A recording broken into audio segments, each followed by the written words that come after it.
தமிழ்நாட்டின் முதலமைச்சர் அண்ணன் தளபதி அவர்களின் பிறந்த நாளை நடைபெற்றுக் கொண்டிருக்கக்கூடிய இந்த மகளிர் அணியின் நிகழ்ச்சியிலே சென்னை கிழக்கு மாவட்டத்திலே கலந்து கொள்வதிலே மகிழ்ச்சி அடைகிறேன்.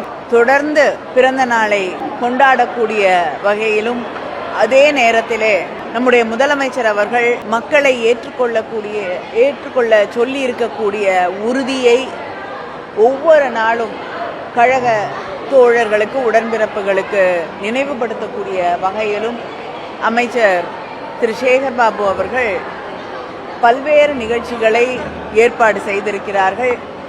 ஒவ்வொரு நிகழ்ச்சியிலும் நம்முடைய மொழிக்கான அந்த போராட்ட முன்னெடுப்பு, அதே நேரத்தில் மாநில உரிமைகளை பாதுகாக்க வேண்டும் என்ற முதலமைச்சரின் வேண்டுகோள் இரண்டையும் மீண்டும் மீண்டும் கழக உடன்பிறப்புகள் மனதிலே உறுதியாக ஏற்றுக்கொள்கிறார்கள்.